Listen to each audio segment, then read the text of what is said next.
जादुई शहर की गुप्त कथा बहुत समय पहले की बात है। एक छोटा सा गांव था जो घने जंगलों से घिरा हुआ था। इस गांव में एक लड़का रहता था जिसका नाम आर्यन था। आर्यन को रोमांचक कहानियों और रहस्यमय जगहों का बहुत शौक था। एक दिन उसे जंगल के उस पार एक जादुई शहर के होने की बात पता चली। कहा जाता था कि वहां जाने वाला हर व्यक्ति अपनी किस्मत बदल सकता है। पहली मुलाकात आर्यन ने इस बात को सुना और तय किया कि वह इस रहस्य को खुद जाकर देखेगा। उसने अपनी मां से विदा ली और एक छोटी सी पोटली में रोटी बांधकर जंगल की ओर चल पड़ा।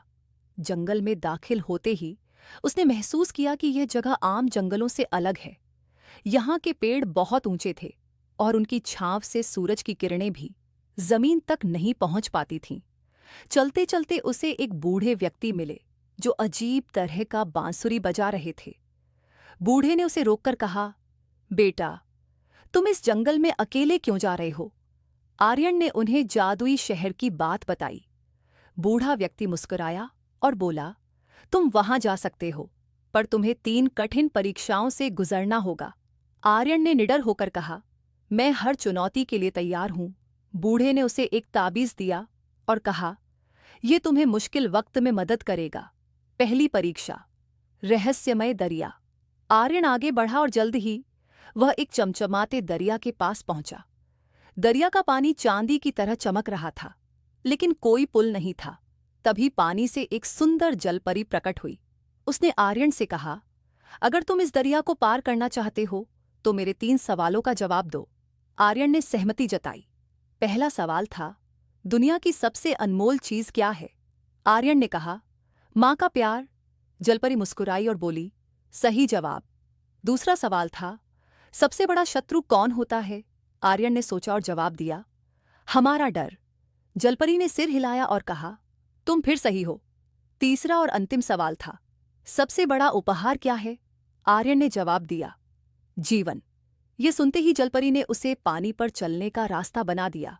दूसरी परीक्षा, भूतिया गुफा। दरिया पार करने के बाद आर्यन एक गहरी गुफा के पास पहुंचा। गुफा से डरावनी आवाजें आ रही थीं, जैसे कोई मदद के लिए पुकार रहा हो। आर्यन ने ताबीज को कसकर पकड़ा और गुफा के अंदर चला गया। अंदर उसे हर तरफ अंधेरा और चमगादड़ों की आवाजें सुनाई दी। कुछ दूर चलने पर उसने देखा कि गुफा के अंदर एक विशालकाय दानव सो रहा है। दानव के पास एक सोने का चाकू रखा था। एक रहस्यमय आवाज गुफा की दीवारों से गूंजी, यह चाकू उठाओ और दानव का अंत करो, लेकिन ध्यान रहे वह जाग न जाए। आर्यन ने धीरे धीरे कदम बढ़ाए और चाकू उठा लिया, लेकिन जैसे ही उसने चाकू उठाया, दानव की आंखें खुल गईं। आर्यन ने जल्दी से ताबीज का उपयोग किया। ताबीज से एक तेज रोशनी निकली और दानव उसकी चमक से अंधा हो गया। आर्यन ने साहस दिखाया और दानव को हराकर गुफा से बाहर निकल आया। तीसरी परीक्षा, जादुई बगीचा। गुफा पार करने के बाद आर्यन एक सुंदर बगीचे में पहुंचा। बगीचा रंग बिरंगे फूलों और अजीब फल फूलों से भरा हुआ था, लेकिन बगीचे में कदम रखते ही उसने महसूस किया कि यहाँ की हर चीज उसे रोकने की कोशिश कर रही थी। पेड़ की शाखाएं उसके रास्ते में आ रही थीं और फूल उसकी पोटली को पकड़ने की कोशिश कर रहे थे। तभी एक चिड़िया उसके पास आई और बोली, अगर तुम इस बगीचे से सही सलामत निकलना चाहते हो तो इसे गाना सुनाओ।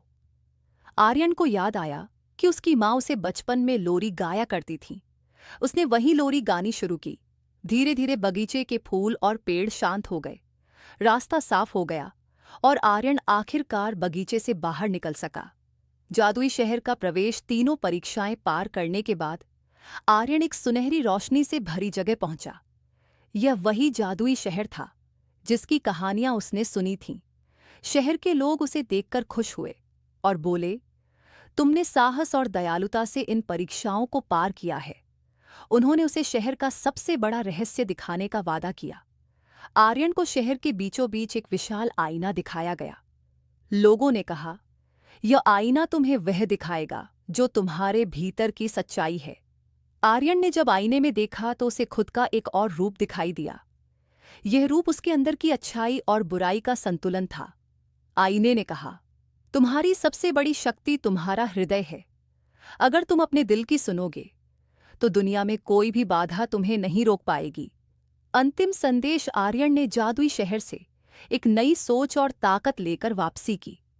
वह जान गया था कि असली जादू हमारे साहस और अच्छाई में है। जब वह अपने गांव लौटा तो वह पहले से कहीं ज्यादा आत्मविश्वास और समझदारी से भरा हुआ था।